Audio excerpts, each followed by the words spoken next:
بسم الله الرحمن الرحيم.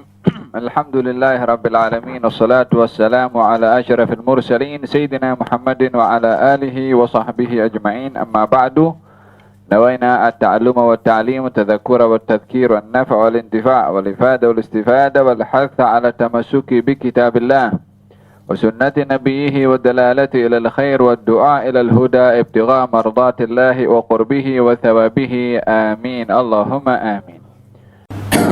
Apakah itu salat? Salat dari arti bahasa mempunyai dua makna. Yang pertama adalah mempunyai arti doa. Itu diartikan as-salat. Wa shalli alaihim. Allah Subhanahu wa taala berfirman dalam Al-Qur'anul Karim, "Khudh min amwalihim shadaqatan tutahhiruhum wa tuzakkihim biha wa shalli alaihim." Wahai Muhammad, ambillah harta, yakni zakat, daripada orang-orang yang berhak mengeluarkan zakat. Ambillah daripada mereka harta untuk dapat mensucikan dan membersihkan mereka.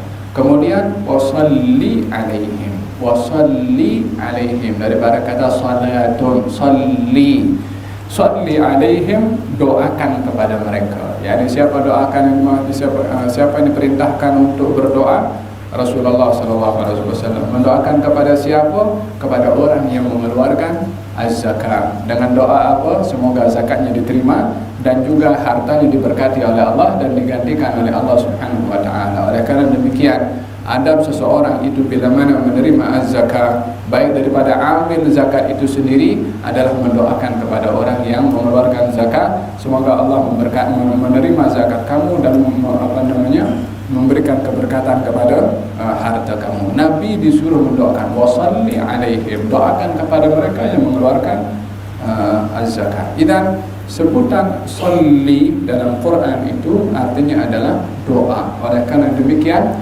salat diberi nama salat secara bahasa artinya adalah doa. Oleh karena juga di dalam salat itu pun juga terkandung doa. Ihdinas siratal mustaqim, doa. Rabbighfirli warhamni wajburni warfa'ni warzuqni wahdini wa'afini wa'fu anni, pun juga doa. Dalam hadis Nabi sallallahu alaihi wasallam, "Amma ar-ruku' fa'akthiru fihi at-tasbih wa amma as-sujud fa'akthiru fihi ad-du'a." Dalam rukuk perbanyak kamu untuk bertasbih, memuji kepada Allah. Adapun dalam sujud, banyaklah kamu berdoa. Yakni digalakkan untuk berdoa ketika berada dalam sujud, dan sujud itu adanya di dalam salat. Oleh karena demikian, salat diberi nama salat artinya doa, disebabkan oleh karena di dalam salat itu ada tuntutan doa. Yang mana yang kedua, salat diberi nama salat dalam arti daripada kata silatun, daripada kata silatun. Silatun artinya perhubungan. Oleh kerana salat itu adalah hubungan antara seseorang dengan Allah Subhanahu wa taala, maka salat diberi nama as-salat. Perhubungan itu satu dilihat daripada satu-satunya amal perbuatan yang diwajibkan oleh Allah Subhanahu wa taala di tempat yang tak ada orang tahu kecuali Allah dan Rasulnya sahaja. Tempat yang paling hampir antara Rasulullah dengan Allah Subhanahu wa taala adalah ketika beliau pergi Isra dan juga Al-Mi'raj. Ianya bukan di langit yang ketujuh, bukan di Sidratul Muntaha, akan tetapi di atas lagi.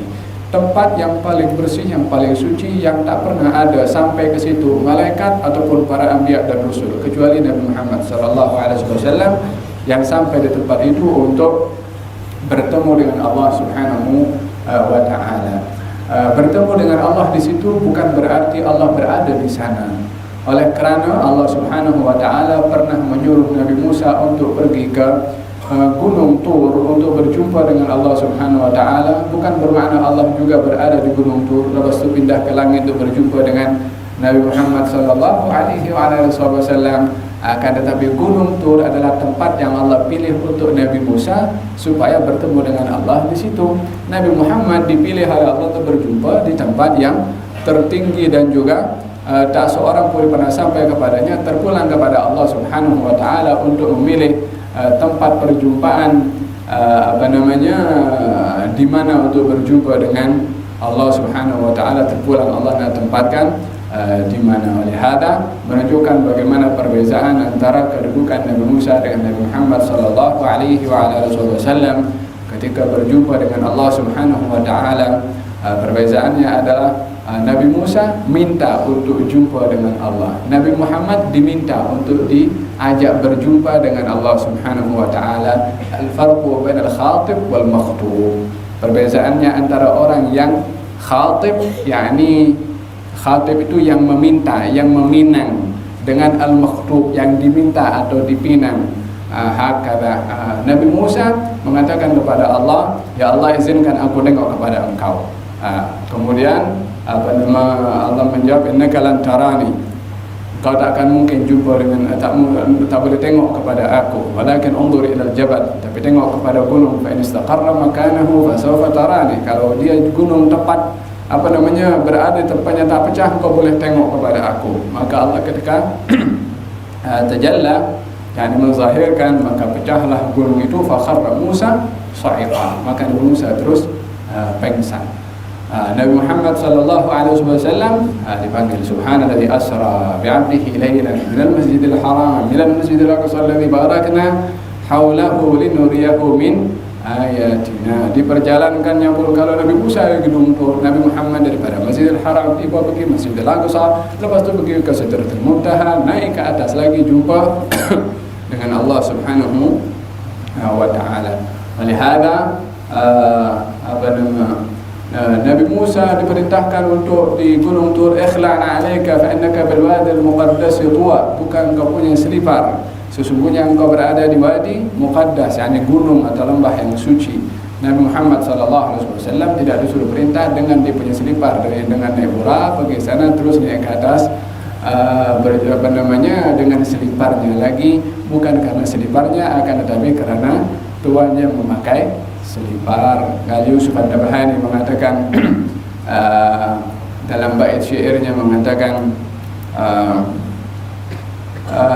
lada turi Musa nudiya an ikhla wa Muhammadun ala ra'si hadzal kaun na'lu Muhammadin ala wa jami'ul khalqi tahta ni'alihi. Lada turi Musa nudiya an ikhla wa Muhammadun ladal arshi lam yu'mar bi khal'i ni'alihi. Di atas alam maya ini selipar Nabi Muhammad terus naik ke atas, sementara semua makhluk termasuk malaikat termasuk rasul berada di bawah selipar Nabi Muhammad sallallahu alaihi wasallam. Di Gunung Tur Nabi Musa diperintahkan buka selipar, Nabi Muhammad di atas arsy tidak disuruh membuka seliparnya. Sebab apa? Bukan karena itu selipar, tapi Tuhan yang pakai selipar itu yang istimewa, maka dengan seliparnya pun juga dipanggil oleh Allah Subhanahu wa taala. Wa hakada perbezaan antara kedudukan Nabi Muhammad sallallahu alaihi wasallam yang kita dimuliakan oleh Allah dengan Nabi Muhammad sallallahu alaihi wa ala alihi wa sahbihi wasallam. Idzan salat diberi nama salat yang arti berhubungan oleh karena tempat yang diwajibkannya. Salat sendiri adalah satu-satunya kefarduan yang diwajibkan oleh Allah di tempat yang termulia, yaitu tempat yang tak pernah sesiapa pun sampai. Sebagai kiasan hampirnya dengan Allah Subhanahu wa taala. Oleh karena demikian salat itu adalah merupakan berhubungan antara manusia dengan Allah dari segi kewajibannya di tempat yang paling tinggi. Yang kedua, kita kalau sudah masuk di dalam salat tak boleh bercakap kepada siapa-siapa kecuali kepada seorang saja, kepada Zat yang Maha Agung Subhanahu wa taala. Di situ kita bercakap bismillahirrahmanirrahim, alhamdulillahirabbil alamin, arrahmanirrahim, terus sampai Qur'annya dibaca, Rabbil firli, baru bercakap dengan Allah Subhanahu wa taala. Dan juga kepada satu orang lagi yang bercakap dalam salat adalah kepada Nabi Muhammad sallallahu alaihi wasallam, assalamu alayka ayyuhan nabiyyu wa rahmatullahi wa barakatuh. Itu juga ucapan salam yang disampaikan oleh baginda Rasulullah kepada Allah Subhanahu wa taala. At-tahiyyatul mubarakatus salawatul thayyibatu lillah. Dijawab oleh Allah, assalamu alayka ayyuhan nabiyyu wa rahmatullahi wa barakatuh. Dijawab oleh Nabi, assalamu alayna wa ala ibadillahi as-salihin. Subhanallah, di tempat yang paling suci itu pun juga dia tak lupa dengan umatnya, supaya dapat juga bahagian daripada keberkatan yang Nabi dapat berada di tempat yang tak pernah sesiapa dapat. dalam perbualan percakapan antara Allah dengan Nabi Muhammad, Nabi mengucap at-tahiyyatul mubarakatuh salawatu thayyibatu lillah. Dijawab oleh Allah, assalamu alayka ayuhan nabi wa rahmatullahi wa barakatuh. Dijawab oleh Nabi, assalamu alayna, salam sejahtera untuk kami, wa ala ibadillahi as-salihin. Ibadillah salihin, hamba-hamba Allah yang saleh. Di mana hamba Allah yang saleh pada itu? Semuanya di bumi. Tapi di mana dibacakan itu ayat oleh Nabi sallallahu alaihi wasallam, ya waktu jumpa dengan Allah Subhanahu wa taala. Makanya salat diberi nama salat sebab perhubungannya hanya dengan Allah Subhanahu wa taala. Bacaan-bacaannya pun adalah bahasa yang disampaikan oleh Nabi kepada Allah dan dijawab oleh Allah Subhanahu wa taala. Oleh karena demikian, salat adalah dikatakan tiang kepada agama karena pentingnya itu salat. Dan Nabi SAW memberikan berita tentang bagaimana akhir zaman yang akan terjadi, dan penghujung daripada fitnah yang akan terjadi di akhir zaman adalah orang-orang banyak meninggalkan as-salat.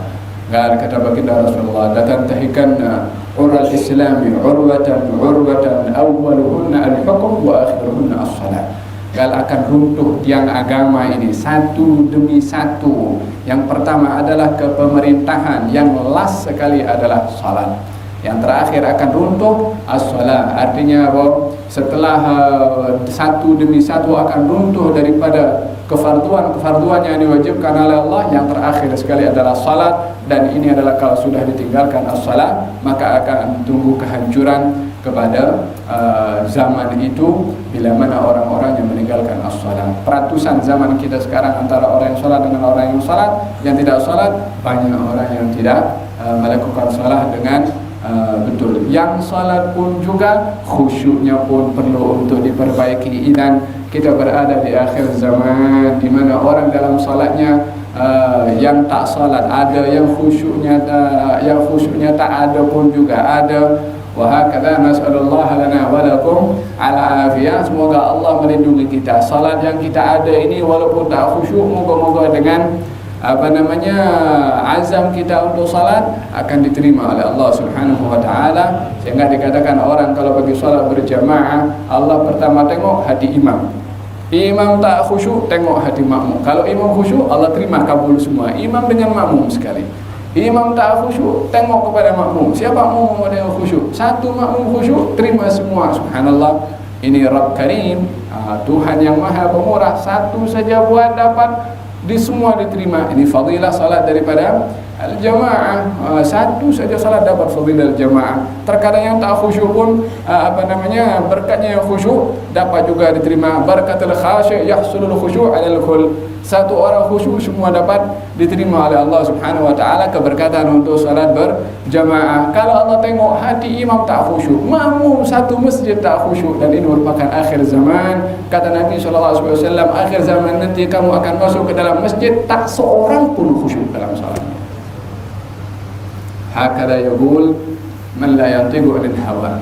Yang bercakap yang tak pernah bercakap daripada hawa nafsunya, melainkan wahyu dari Allah Subhanahu wa taala. Akan datang satu zaman kamu masuk ke dalam masjid tak seorang pun yang khusyuk di dalam masjid tersebut. Nasallallahu lana wa afiyah. Kalau Allah tengok imam tak khusyuk, makmum tak khusyuk, maka Allah Subhanahu wa taala terima pun juga. Sebab apa? Sebab mereka salat berjamaah, dah keluar daripada rumahnya masih dikasihani oleh Allah Subhanahu wa taala.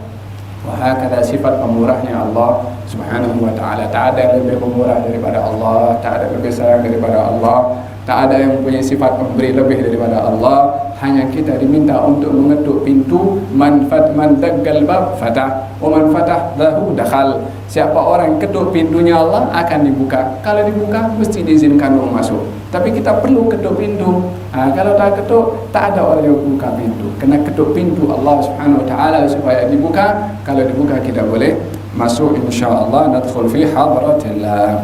Dan ini makna daripada as-salat secara bahasa, antara doa dan juga yang kedua adalah silatun perhubungan. Adapun salat mengikut ilmu fiqh atau syariah adalah aqwalun wa af'alun muftatahatun bitakbir wa muftatamatun bitaslim.